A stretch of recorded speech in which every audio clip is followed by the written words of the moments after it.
Hello बच्चों, today I am lecture going to molecular basis inheritance. पहले तो आपको गुड आफ्टरनून। ठीक है, आज हम पढ़ेंगे मॉलिक्यूलर बेसिस इनहेरिटेंस। ये आपके 12th क्लास का very very most important topic है। ये टॉपिक देखा जाए तो इस टॉपिक से टॉपिक बोलो तो इस चैप्टर से बहुत ज़्यादा एवरेज नीट में आने वाली क्वेश्चन होती है। तो इस चैप्टर में हम पढ़ेंगे कि डीएनए जो होता है मॉलिक्यूलर बेसिस होता है, डीएनए का फॉर्मेशन कैसे होता है और डीएनए इनहेरिटेंस कैसे होता है। ठीक है, तो पहला चैप्टर आज का है मॉलिक्यूलर बेसिस इनहेरिटेंस। ठीक है, क्या है? मॉलिक्यूलर बेसिस, मॉलिक्यूलर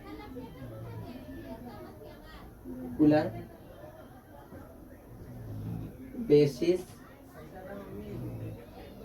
इन इनहेरिटेंस। ठीक है, मॉलिक्यूलर बेसिस इनहेरिटेंस। ठीक, तो यहाँ पे दिया molecular basis inheritance, molecular basis of inheritance. यहाँ लिखेंगे ऑफ इनहेरिटेंस। मतलब क्या हुआ? मॉलिक्यूलर बेसिस पे क्या हुआ? डीएनए को हम देखेंगे और आरएनए को देखेंगे। और क्या? इनहेरिटेंस। इनहेरिटेंस दैट मीन्स मतलब क्या होता है कि जो डीएनए है ना, डीएनए मॉलिक्यूलर बेसिस पे कैसे इनहेरिटेंस होता है। ठीक है, तो बात करें इनहेरिटेंस, आपका एक चैप्टर है इनहेरिटेंस। ठीक है, मेंडेलियन से जहां से इनहेरिटेंस। ठीक है, जो इनहेरिटेंस का मतलब होता है किसी भी कैरेक्टर को हम ट्रांसफर करते हैं। ठीक है, किससे? कैसे? Parent to offspring. क्या बोलेंगे? Inherit of character, inherit of character, inheritance of character. किससे?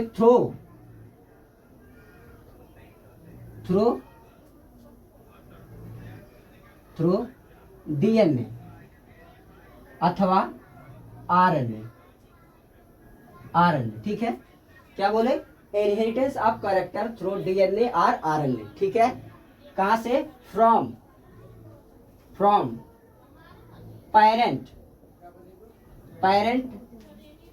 Parent to offspring.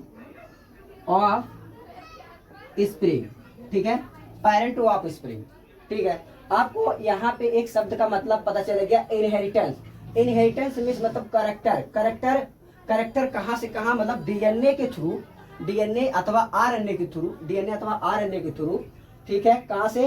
Parent to offspring में जाता है। ठीक है, अब ये डीएनए और आरएनए होता क्या है? पहले मॉलिक्यूलर बेसिस मतलब मॉलिक्यूलर से डीएनए मॉलिक्यूल, जैसे लाइक डीएनए मॉलिक्यूल्स अथवा RNA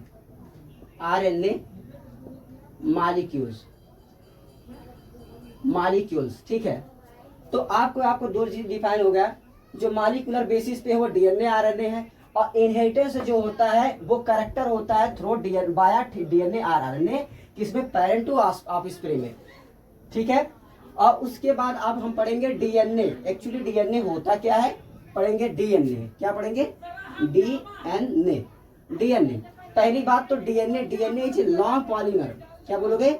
DNA is a long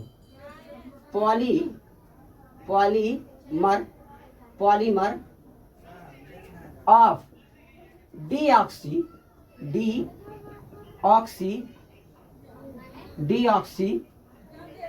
ribo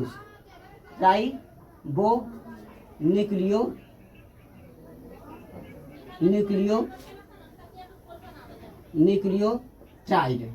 ठीक है, अब हम क्या बोल रहे हैं कि डीएनए क्या है? डीएनए लॉन्ग पॉलीमर है, डीऑक्सी न्यूक्लियोटाइड होता है, डीऑक्सीराइबो न्यूक्लियोटाइड होता है। ठीक है, अगर हमें डीएनए के बारे में स्टडी करना है, डीएनए के बारे में ओपनली जानना है, तो डीएनए जो है, डीएनए यूजुअली स्टडी, या कह सकते हो डीएनए की स्ट्रक्चर यूजुअली डिफाइन। क्या बोलोगे? DNA structure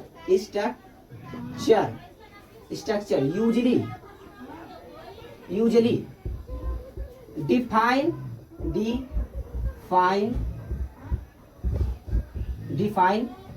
defined as number of, क्या बोलोगे, नंबर ऑफ न्यूक्लियोटाइड, क्या, नंबर ऑफ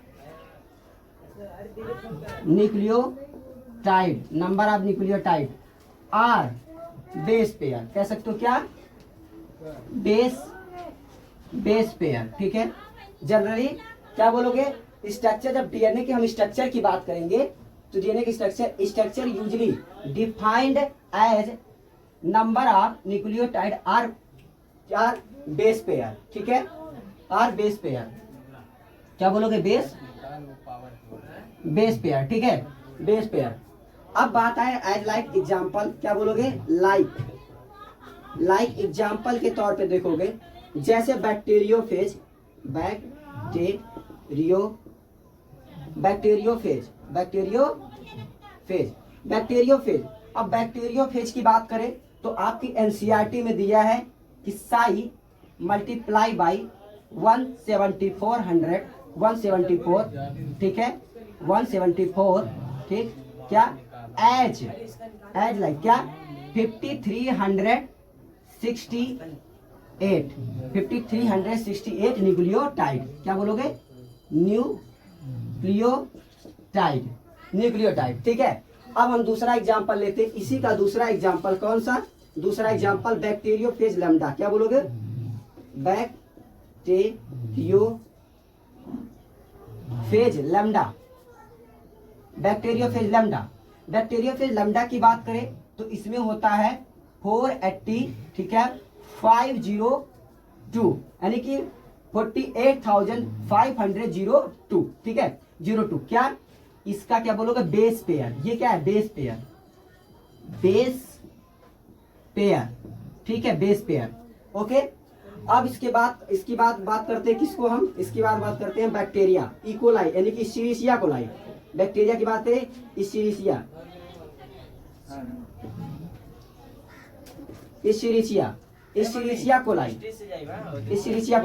इश्चेरिशिया कोलाई में जो डीएनए का बेस पेयर पाया जाता है, मतलब इश्चेरिशिया कोलाई के अंदर डीएनए में जो बेस पेयर पाया जाता है, कितनी पाई जाती है, तो 4.6 इंटू 10 की पावर 6, ठीक है, base pair,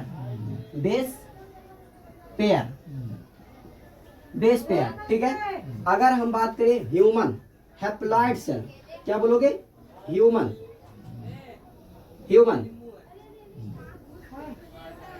haploid cell DNA content, haploid cell DNA base pair, haploid cell, क्या बोलोगे, हैप्लॉइड सेल में कितना होगा, 3.3 इंटू 10 की पावर 9 बेस पेयर,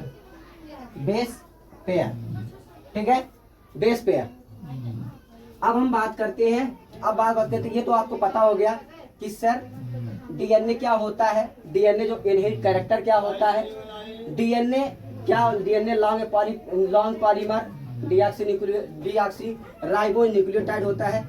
डीएनए की स्ट्रक्चर कैसे स्टडी किया जाता है, तो number of base pair or nucleotide. अगर हम बात करें एग्जांपल के तौर पे आपको समझा दिए, ठीक है।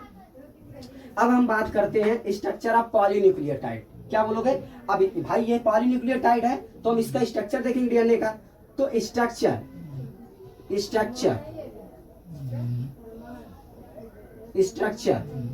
Of polynucleotide, structure of polynucleotide. अब स्ट्रक्चर ऑफ पॉलीन्यूक्लियोटाइड को देखते हैं। जो पॉलीन्यूक्लियोटाइड, स्ट्रक्चर ऑफ पॉलीन्यूक्लियोटाइड, इसका केमिकली स्ट्रक्चर होता है, पॉलीन्यूक्लियोटाइड का केमिकली स्ट्रक्चर होता है, क्या बोलोगे, केमिकली स्ट्रक्चर,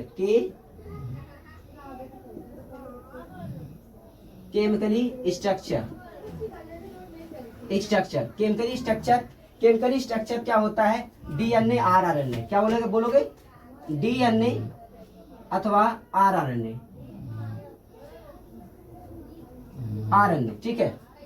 अब डीएनए आरएनए, अब इसमें आता है कि जो केमिकल स्ट्रक्चर डीएनए आरएनए, ठीक है, लेकिन यहाँ पे पॉलीन्यूक्लियोटाइड, अब पॉली मतलब होता है ढेर सारा, पॉली मतलब नंबर ऑफ द न्यूक्लियोटाइड, अब आता है यहाँ पे एक आता है शब्द न्यूक्लियोटाइड। न्यूक्लियोटाइड एक्चुअली में है क्या, ये कितने क्या न्यूक्लियोटाइड है क्या, और न्यूक्लियोटाइड किससे बना हुआ है। तो nucleotide is a number of compound. तो 3 कंपाउंड से बना होता है nucleotide. Nucleotide made up of 3 compound. क्या बोलोगे, न्यूक्लियोटाइड मेड अप ऑफ, क्या बोलोगे, made up of 3 compound, made up of 3 compound, made up of 3 compound, ठीक है, कंपाउंड, ठीक, मेड अप ऑफ 3 कंपाउंड। आपको समझ में आई। अब मेड अप ऑफ 3 कंपाउंड कौन कौन से होते हैं, तो इसको हम रफ कर, जल्दी से इसको रफ कर लेते हैं, फिर भी आप लिख देते हैं। कंपाउंड 3 कंपाउंड कौन कौन से, तो देख लीजिए ध्यान से। पहला कौन है, दूसरा कौन है। पहला जो है नाइट्रोजनस बेस, क्या बोलोगे, नाइट्रोजीनस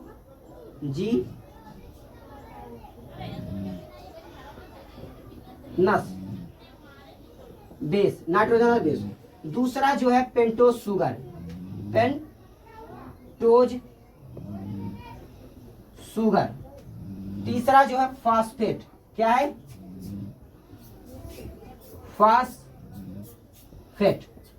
फास्फेट, ठीक है। ये 3 कंपोनेंट किसको बनाते हैं, न्यूक्लियोटाइड को। अब बहुत सारे न्यूक्लियोटाइड मिलके क्या बनाते हैं, पॉलीन्यूक्लियोटाइड। अब पॉलीन्यूक्लियोटाइड सॉरी पॉलीन्यूक्लियोटाइड जो बनाता है पॉलीन्यूक्लियोटाइड, तो क्या बनाते हैं, डीएनए और आरएनए। तो इसको थोड़ा देखिए, हम इसको रफ कर लेते हैं, तो हम आप चलते हैं आगे, ठीक है। तो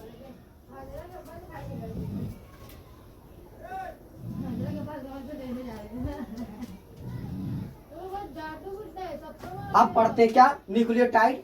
न्यूक्लियोटाइड अभी हम बताएं क्या, नाइट्रोजनस बेस, क्या बोले, 3 component, nucleotide are 3 component, nucleotide made up of 3, क्या बोलो, nucleotide made up of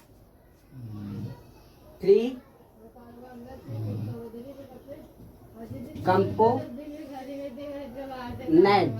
component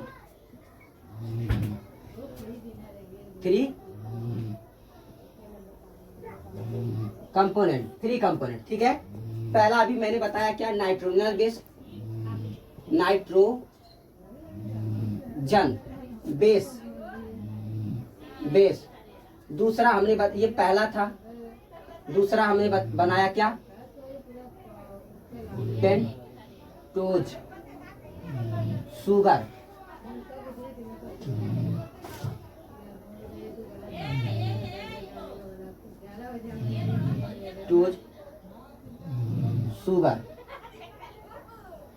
pentose sugar, ठीक है। और तीसरा हमने क्या बताया,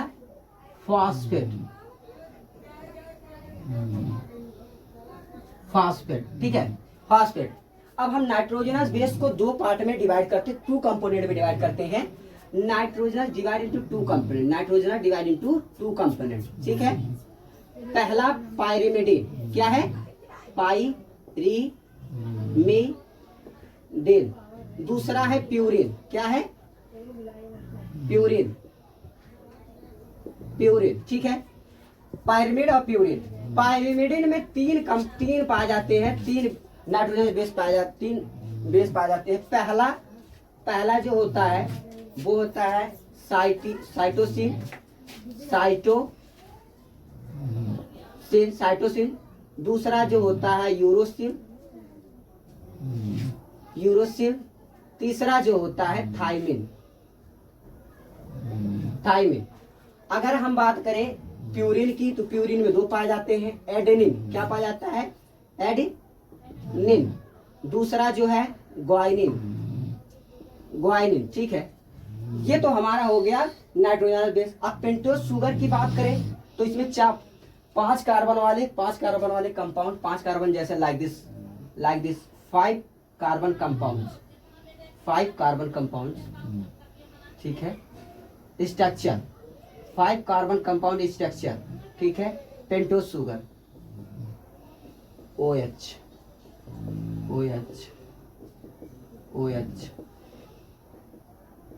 H ठीक, ये क्या है, पेंटोज शुगर, ठीक है। और ये क्या है, phosphate, phosphate, phosphate like this, P O H H H or H3PO4, ठीक है। ये पेंटोज शुगर हो गया, ठीक। अब हम क्या करेंगे, अब इसी तीनों कंपोनेंट से हम न्यूक्लियोटाइड बनाएंगे। न्यूक्लियोटाइड से पॉलीन्यूक्लियोटाइड, अब पॉलीन्यूक्लियोटाइड से डीएनए और आरएनए, ठीक है, डीएनए बनाएंगे। तो जैसे यहाँ से हम उठाएंगे, यहाँ से हम पेंटोज शुगर उठाएंगे, और पेंटोज शुगर और किसको हम नाइट्रोजनस बेस मिलाकर एक नाम देंगे जिसका नाम है न्यूक्लियोसाइड। जैसे जैसे यहाँ पे हम लिखते क्या, नाइट्रोजनस बेस, क्या बोलोगे, nitrogenous base, nitrogen, nitrogen base, base plus nitrogen base plus pentose sugar, pentose sugar, sugar, pentose sugar, pentose sugar, ठीक है, नाइट्रोजन पेंटोज शुगर। अब नाइट्रोजन बेस पेंटोज शुगर इन दोनों को मिलाकर is equal to nitrogen equal to nucleoside, क्या बोलोगे, nucleoside, nucleoside, ठीक है, न्यूक्लियोसाइड। और दूसरा अगर हम बात करें, अगर हम तीनों को मिला दें, यानी कि नाइट्रोजन बेस, पेंटोज शुगर और फॉस्फेट, अगर हम तीनों को मिला दें तो उसका नाम होता है न्यूक्लियोटाइड, क्या बोलोगे, न्यूक्लियोटाइड। जैसे यहाँ पे हम कर सकते, पहले इसका नाम लिख लो, इसका पूरा नाम लिख लो। जैसे हम नाइट्रोजन बेस लिखे, 5 नाइट्रोजन बेस है, साइटोसिन, पहला क्या है, साइटो, हम यहाँ से लिखते हैं प्यूरिन से, ठीक है, प्यूरिन, यहाँ कर सकते हैं प्यूरिन, प्यूरिन। और दूसरा पायरिमिडिन, पायरिमिडिन, पायरिमिडिन, ठीक है। प्यूरिन में कौन कौन से हैं, ठीक है, प्यूरिन में क्या है, एडेनिन, एडेनिन। दूसरा कौन है, ग्वाइनिन, दूसरा कौन है, ग्वाइनिन, ग्वाइनिन। अब इन दोनों में क्या, ग्वाइनिन हो गया। अब ग्वाइनिन और प्लस इन दोनों को मिलाएंगे और बनाएंगे क्या, ग्वाइनिन। अब पेंटोज शुगर मिला दो, क्या बुला दो, पेंटोज शुगर। तो यहाँ पे हम मिला दे पेंटोज शुगर, यहाँ पे पेंटोज शुगर, तो शुगर, शुगर, पेंटोज शुगर है तो पेंटोज शुगर। अब इन दोनों को मिला के नाम दिया जाएगा, जैसे एडेनिन है तो एडिनोसिन, क्या दिया जाएगा, adenosine, adenosine, adenosine means nucleoside, ठीक है। अब उसके बाद हम बात करें यहाँ पे ग्वाइनिन, ग्वाइनिन। अब ग्वाइनिन में हम पेंटोज शुगर, पेंटोज शुगर मिलाएंगे, इजकल टू बनाएंगे क्या, इजकल टू बनाएंगे क्या, यहाँ ग्वाइनिन है, यहाँ ग्वाइनोसिन, क्या बोलोगे, ग्वाइनोसिन, ग्वाइनोसिन, ठीक है। अब बात करते हैं नीचे, अब इसको रफ कर दें हम पहले, ठीक है, बात करते हैं अब जैसे ग्वाइनोसिन। अब बात करते हैं प्यूरिन, प्यूरिन की बात कर लो, ठीक है। अब पायरिमिडिन की बात करते हैं। एक चीज याद रखना, यहाँ प्यूरिन है, रिन, यहाँ से आप एक चीज याद रखें, एडेनिन, ग्वाइनिन। तो यहाँ पे एडिनोसिन, एडिनोसिन, सिन के नाम से कहा, ये सिन के नाम से मतलब शुगर, सिन, एडिनोसिन और ग्वाइनोसिन। अब यहाँ पे आता पायरिमिडिन में आता है क्या, साइटोसिन, क्या आता है, साइटोसिन, साइटोसिन, ठीक है, साइटोसिन, साइटोसिन प्लस क्या, pentose sugar, sugar is equal to cytidine, क्या बोलोगे, साइटिडिन, साइटिडिन, ठीक है, साइटिडिन। अगर हम बात करें यूरोसिन, यूरिडिन, क्या बोलोगे, यूरोसिन, क्या बोलोगे, uracil, uracil plus pentose sugar, sugar, ठीक है, is equal to pentose sugar is equal to, ठीक है, क्या बोलोगे, यूरिडिन, क्या बोलोगे, यूरिडिन, यूरिडिन, ठीक है। अब बात करें हम यूरिडिन, यूरिडिन हो गया। अगर एक बात करें हम लास्ट क्या है, थायमिन, क्या है, thymine, thymine plus pentose sugar, sugar is equal to यूरोज, इजकल टू थायमिडिन, क्या बोलोगे, थायमिडिन, थाइमिडिन। अब बात करें, ये तो आपका क्या था, ये सारे क्या है, ये सारे क्या बन गए, ये सारे क्या बने, nucleoside. Nucleoside are two component से मिलकर बना होता है। अभी मैंने बताया नाइट्रोजन और पेंटोस शुगर। लेकिन जब आप न्यूक्लियोसाइड के अंदर फॉस्फेट जोड़ दोगे, क्या बोल दोगे, फॉस्फेट। जब ये न्यूक्लियोसाइड के अंदर आप फॉस्फेट ग्रुप जोड़ दोगे तो वो बन जाएगा न्यूक्लियोटाइड, लाइक दिस।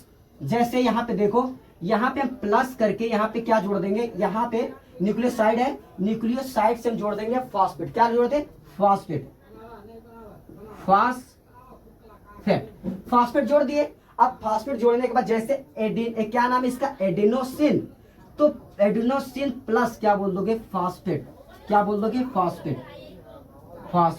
ये फॉस्फेट है तो फॉस्फेट नाम ऐसे जोड़ दो तो इनका नाम बन जाएगा, अब इधर मैं कहा लिखूं, इनका नाम बन जाएगा एडिनाइलिक एसिड। तो आप इसे ऊपर ही जोड़ दो, यहीं पे यहीं डायरेक्ट जोड़ दो, यहीं पे डायरेक्ट जोड़ दो, नाम इसका कर देंगे हम डायरेक्ट जोड़ दो, यहाँ पे प्लस करके फॉस्फेट, यहाँ पे प्लस करके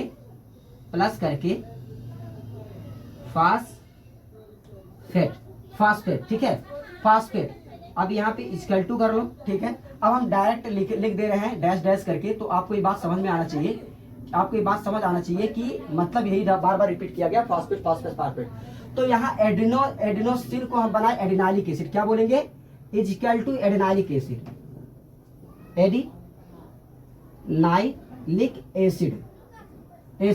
अगर ग्वाइनिक की बात करें तो ग्वाइनाइलिक एसिड, क्या बोलोगे, ग्वाइनाइलिक एसिड। अगर इसी की बात करें, अगर हम बात करें साइटिडाई, तो साइटिडाइलिक एसिड क्या बोलोगे, साइटिडाइलिक एसिड। अगर बात करें हम यूरिडिन की, तो uridine equal to uridylic acid, uridylic acid. अगर हम बात करें थायमिड, तो थायमिडाइलिक एसिड, क्या बोलोगे, थायमिडाइलिक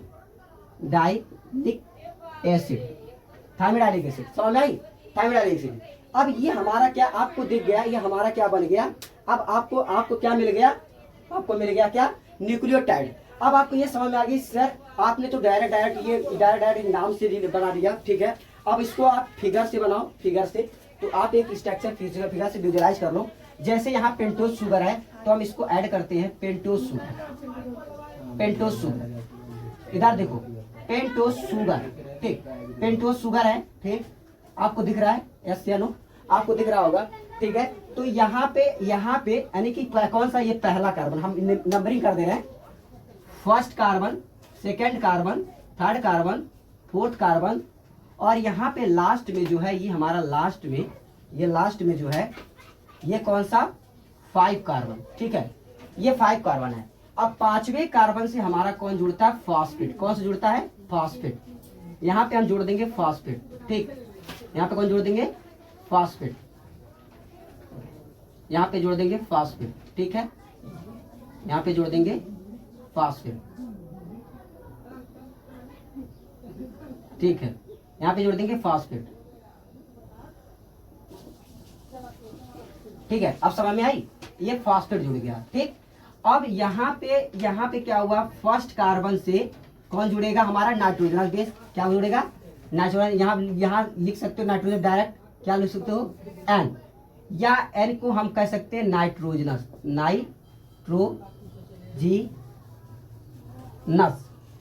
बेस, ठीक, नाइट्रोजन बेस। तो आपको दिख रहा होगा ये स्ट्रक्चर बन गया। सेम ऐसे स्ट्रक्चर क्या डीएनए में पूरे बना होता है। ये नाइट्रोजनस बेस ऐसे ही क्या करते हैं, एक लंबी चेन बनती है, पॉलीन्यूक्लियोटाइड चेन। तो ऐसे पॉलीन्यूक्लियोटाइड, तो हम देखते हैं कि डीएनए बनाने के लिए हमें एंटी पैरेलल ऐसे 2 पॉलीन्यूक्लियोटाइड चेन बनाना पड़ता है। तो एंटी पैरेलल, तो उसको हम पूरी डीएनए बना पाते हैं, ठीक है। तो हम उसको बनाने के लिए इसको रफ करना पड़ेगा। तो हम पहले इसको इतना बता देते हैं, जब इन दोनों को मिलाओगे, क्या, पेंटोस शुगर और नाइट्रोजनस बेस, तो इनको बोला जाएगा न्यूक्लियोसाइड। क्या बोलोगे, न्यूक्लियोसाइड, इन दोनों को मिला के क्या बोलोगे, न्यूक्लियोसाइड। ठीक है, अगर हम इन तीनों को मिला दें, इन तीनों को मिला दें तो इसका नाम दे देते हैं न्यूक्लियोटाइड। Nucleotide, nucleotide. आपको समझ में आ रही है सर, न्यूक्लियोसाइड और न्यूक्लियोटाइड। टाइड यहाँ पे टाइड मीन्स आता है कि फॉस्फेट किससे जुड़ गया है, नाइट्रोजनस से जुड़ गया है, न्यूक्लियोसाइड से। अगर न्यूक्लियोसाइड की बात करें तो यहाँ सिर्फ पेंटोज शुगर और नाइट्रोजनस बेस ऐड है। ठीक है, अब इसी स्ट्रक्चर को हम डीएनए के फॉर्म में क्या करेंगे, ऐड करके अब बना देंगे डीएनए। ठीक है, तो इधर देखते हैं।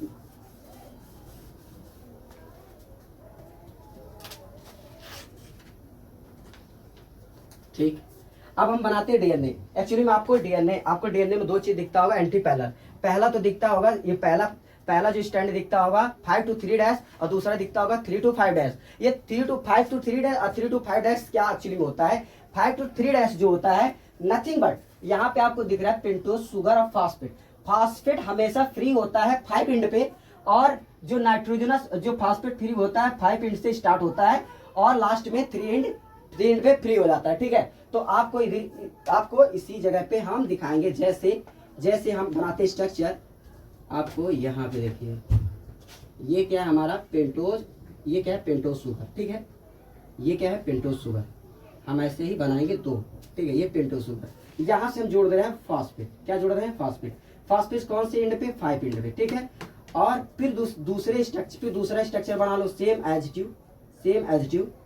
ठीक है, ये है सेम एज ट्यू। ठीक, सेम एज ट्यू, ये भी क्या है फास्फेट। ठीक, अब यहाँ पे एक फास्फेट, यहाँ पे आपको दिख रहा है, यहाँ से एक फास्फेट जुड़ा, तो यहाँ पे आपको दिख रहा होगा 3 to 5, यानी कि 3 यहाँ 3 कार्बन से 5 कार्बन से बीच में फास्फेट आ रहा है। ठीक है, और फिर देन थर्ड स्टेज पे सेम एच टी बनाएंगे,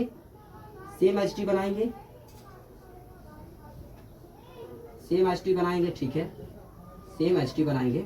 तो आपको दिख रहा होगा ये क्या है, यहाँ पे देखो, यहाँ पे क्या जोड़ोगे, नाइट्रोजनस बेस। यहाँ पे क्या जोड़ोगे, नाइट्रोजनस बेस। यहाँ पे क्या जोड़ोगे, नाइट्रोजनस बेस। यहाँ पे क्या जोड़ोगे, नाइट्रोजनस बेस। और यहाँ पे जोड़े हो फास्फेट, तो यहाँ पे दोनों के बीच फास्फेट। ठीक है, तो ये क्या है, ये 5 एंड, यहाँ पे बनेगा 5 एंड और यहाँ पे फ्री हुआ 3 एंड। ठीक है, तो आपको 5 to 3 डायरेक्शन, आपको डीएनए ऐसे दिखता है। ठीक है, ये 5 डैश है, ये 3 डैश है, ये 3 डैश है और ये 5 डैश है। ठीक है, तो ये जो डीएनए स्ट्रक्चर बन रहा है ना, ये स्ट्रक्चर डीएनए ऐसे बन रहा है। तो एंटी पैरेलल आपको देखा जाएगा। पहले तो ये क्या है, ये एंटी पैरेलल नहीं, अभी हम आपको सिंगल पॉली, तो ये एक न्यूक्लियोटाइड, 2 न्यूक्लियोटाइड, 3, तो number of nucleotide and type nucleotide. तो आपको ऐसे बनता जाएगा चेन, और जब चेन बनेगा तो आपको पता होगा जब मोर देन 1 से ज्यादा होता है तो उसको हम पॉली में गिनती करते हैं। तो पॉली न्यूक्लियोटाइड एक चेन बन गया। लेकिन सर आप बोलोगे सर ये जो नाइट्रोजनस बेस है ना, ये कौन से बॉन्ड से जुड़ा होगा, तो सुनो, ये जो पेंटोज शुगर के फर्स्ट कार्बन पे जो नाइट्रोजनस बेस जुड़ता है ना, वो जुड़ता है एन ग्लाइकोसिडिक लिंकेज से। किससे जुड़ता है, ये जो लिंकेज है ना, ये लिंकेज, इसका नाम है एन ग्लाइकोसिडिक लिंकेज। ठीक है, एन ग्लाइकोसिडिक लिंकेज। ठीक है, और अगर बात करें सर ये जो फास्फेट है ये कौन से लिंकेज से जुड़ता है, तो ये ईस्टर बॉन्ड से। क्या होता है, फास्फोस्टर। किसको बोलोगे, फास्फोस्टर लिंकेज। यहां बोलोगे फास्फो, क्या बोलोगे, फास्फो ईस्टर लिंकेज, क्या बोलोगे, लिंकेज। ठीक है, फास्फो ईस्टर लिंकेज। अगर हम बात करें इन दोनों, अच्छा ये आपको पता चलेगा, लेकिन सर ये दोनों के बीच एक और बॉन्ड बन रहा है, तो सेम एच की बॉन्ड है, बट यहाँ पे एक स्टार 2 स्टार। तो आपको क्या बताओगे, 5 फास्फोडाइस्टर बॉन्ड।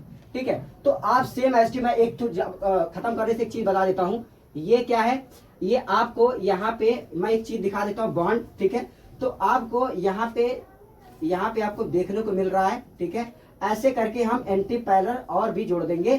ठीक है, एंटी पैरेलल जोड़ के अब यहाँ का नाइट्रोजन हम क्या करेंगे, यहाँ से जोड़ देंगे। तो ऐसे एंटी पैरेलल, तो आपको पता होगा कि सर आते आते यहाँ पे 5 पे आएगा और यहाँ 3 जुड़ा है, यहाँ 3 आएगा, तो 3 to 5 ये डायरेक्शन आपका बन जाएगा। तो ऐसे ही जस्ट ऐसे ही आएगा क्या 5, इस पे 5, इस पे 3, तो ऐसे ही क्या 2 एंटी पैरेलल पॉलीन्यूक्लियोटाइड चेन बनेंगे डीएनए के। ठीक है, तो इसी पे हम रेस्ट करते हैं और अगला नेक्स्ट लेक्चर हम देखेंगे। तो all the best, God bless you, इतना स्टडी करो, बाकी नेक्स्ट क्लास में मिलते हैं। ओके।